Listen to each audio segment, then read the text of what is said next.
Hello student, welcome back to my YouTube channel. तो आज की क्लास में हम कक्षा 10 का गणित शुरू करने वाले हैं, जिसमें उसका चैप्टर नंबर 1 शुरू कर रहे हैं, जिसका नाम है वास्तविक संख्याएं। ठीक है, तो सबसे पहले हम वास्तविक संख्याओं को समझेंगे। ये वास्तविक संख्या होती क्या है।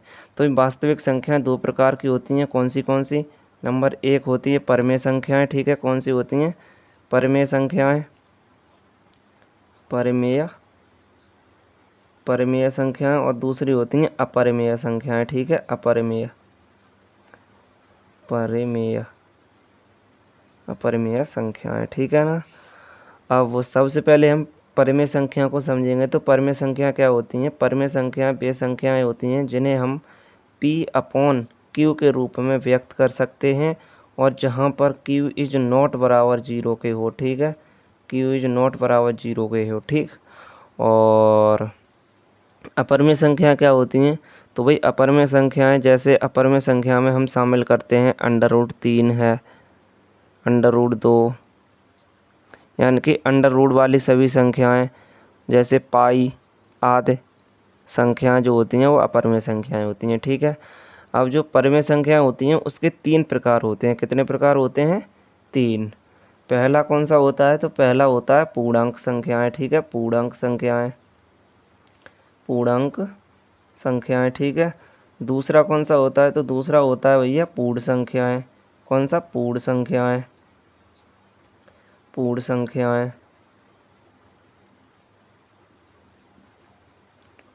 और जो तीसरा जो होता है वो होता है प्राकृतिक संख्याएं। ठीक,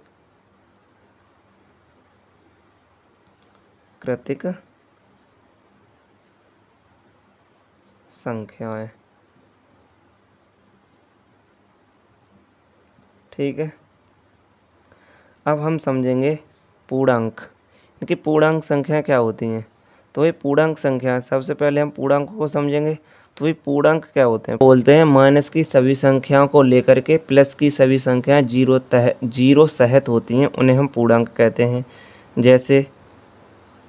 -3 है, -2 है, ठीक है, -1 है, 0 है, +1 है, +2 है, ... अन्य सभी संख्याएं। ठीक है। उसके बाद आती है पूर्ण संख्याएं। तो ये पूर्ण संख्या में हम किन्हें शामिल करते हैं? पूर्ण संख्याओं में 0 से लेके प्लस की सभी संख्याएं शामिल करते हैं पूर्ण संख्याएं में। ठीक है, 0 से लेके प्लस की सभी संख्याएं हम किस में शामिल करते हैं? पूर्ण संख्याओं में। ठीक है। और प्राकृतिक संख्याओं में किन्हें शामिल करते हैं हम? तो ये प्राकृतिक संख्याओं में हम उन्हें शामिल करते हैं केवल और केवल 1, 2, 3, यानी कि जो है प्लस की सभी संख्याएं, 0 को छोड़ के प्लस की सभी संख्याएं। ठीक है। तो अब हम समझेंगे प्राकृतिक संख्याओं के बारे में।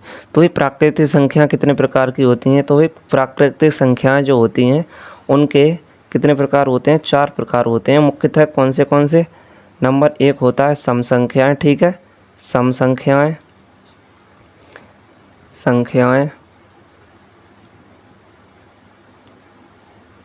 नंबर 2 होता है विषम संख्याएं। और नंबर 3 होता है अभाज्य संख्याएं। ठीक है, क्या? अभाज्य संख्याएं।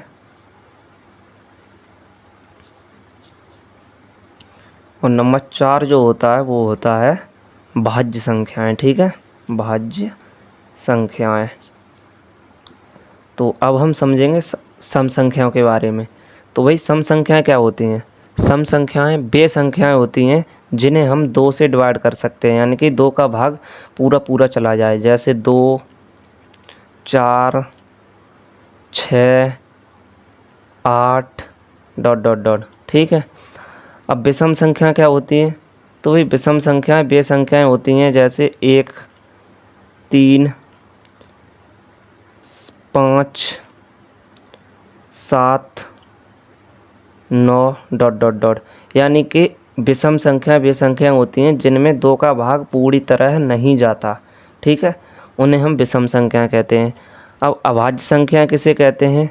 तो वही अभाज्य संख्याएं वे संख्याएं होती हैं जिनमें या तो 1 से भाग हो या फिर स्वयं से भागित हो। ठीक है,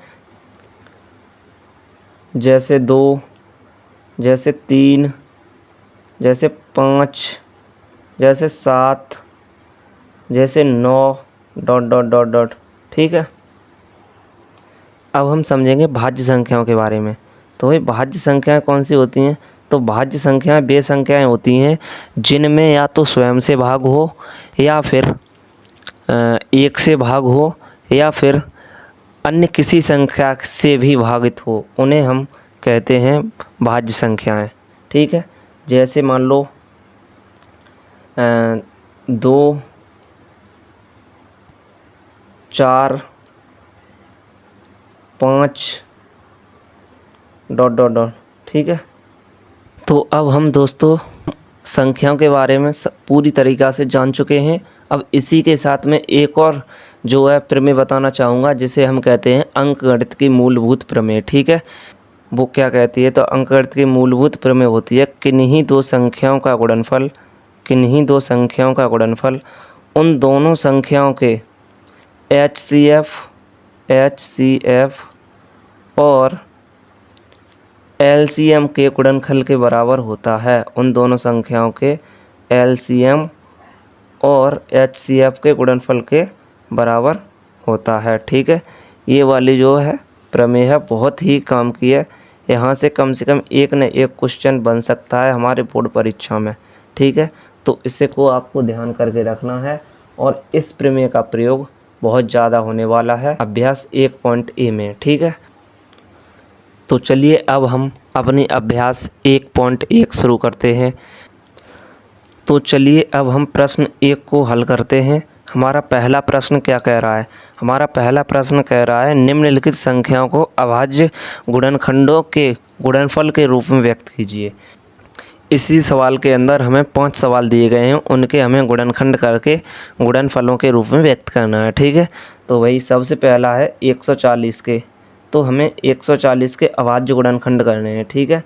अभाज्य गुणनखंड का मतलब होता है कि वह छोटी से छोटी संख्या जिसके हमें गुणनखंड करने हैं उसमें डिवाइड हो जाए, उससे वो डिवाइड हो। ठीक है। तो 2, सबसे पहले हम 2 से डिवाइड करके देखेंगे इसे। तो 2 से ये डिवाइड हो रहा है, बिल्कुल ये 2 से डिवाइड हो रहा है 70 बार। ठीक है। उसके बाद फिर से हम 2 से डिवाइड करके देखेंगे कितने बार, 35 बार हो जाएगा। ठीक है। और उसके बाद ये कितनी संख्या से, 2 से हो गया, अब 2 से होएगा नहीं, तो अब क्या 3 से हो सकता है? ये 3 से भी नहीं होगा। जब 3 से नहीं होगा तो 5 से होगा। ठीक है। 5 से होगा, 5 सत्ते 35 होते हैं। ठीक है। और 5, अब 7 केवल एक ऐसी संख्या है जो केवल 7 से ही हो सकती है डिवाइड। तो इसके हमारे अभाज्य गुणनखंड क्या होंगे? हमारे अभाज्य गुणनखंड क्या होंगे इसके? ठीक है।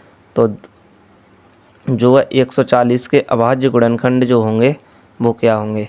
तो वो होंगे 2 गुणा में 2 गुणा में 5 गुणा में 7। अब यहाँ पर 2 जो है डबल बार है, तो हम इसे भी ऐसे भी लिख सकते हैं 2 की पावर 2 गुणा में 5 गुणा में 7। ठीक है। ये हमारे 140 के अभाज्य गुणनखंड हो जाएंगे। ठीक है। अब हमारा प्रश्न 1 के अंदर जो ऑप्शन बी है वो क्या कह रहा है? ऑप्शन बी कह रहा है 156 के हमें अभाज्य गुणनखंड करने हैं। ठीक है। 156 के। तो चलिए 156 के हम अभाज्य गुणनखंड करते हैं। किस प्रकार होंगे 156 के अभाज्य गुणनखंड? सबसे पहले हम 2 से डिवाइड करके देखते हैं इसे। 2 7 14 और रह गया कितना? 1 2 8 16। ठीक है। 2 से हो गया। अब ये 2 से फिर हो जाएगा क्योंकि पीछे सम संख्या है, तो 2 से फिर करेंगे। 2 3 6 और 2 निम 18। ठीक है। अब ये 2 से हो सकता है क्या? तो 2 से नहीं हो सकता। अब हम करके देखेंगे 3 से। तो 3 3 1 3 और 3 3 9। ठीक है। 3 3 9। और अब ये 13 एक ऐसी संख्या है जो केवल खुद से ही डिवाइड हो सकती है, तो इसे हम 13 से ही डिवाइड होंगे। 13 1 13।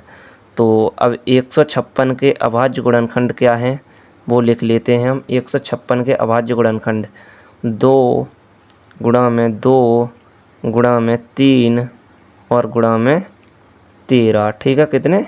13। तो इसे हम ऐसे भी लिख सकते हैं 2 की पावर 2 गुणा 3 गुणा 13। ठीक है, ये हमारे 156 के अभाज्य गुणनखंड हो जाएंगे। अब प्रश्न 1 के अंतर्गत 3 विकल्प और दिए गए हैं, उन्हें हम कौन से हैं? सी विकल्प दिया गया है, हमें दिया गया है 38, 25 के हमें अभाज्य गुणनखंड करने हैं, और जो है डी विकल्प दिया गया है, वो क्या दिया गया है? वो दिया गया है हमें 500 यानी कि 5005। ठीक है, और जो ई दिया गया है वो क्या दिया गया है? ई दिया गया है 74 29। ठीक है, 74 29। इन तीनों में से जो है इन दोनों का आंसर यानी कि सी और डी का आंसर आपको खुद से घर से करके लाना है। मैं आपको ई के गुणनखंड करके दिखाता हूँ, चलिए।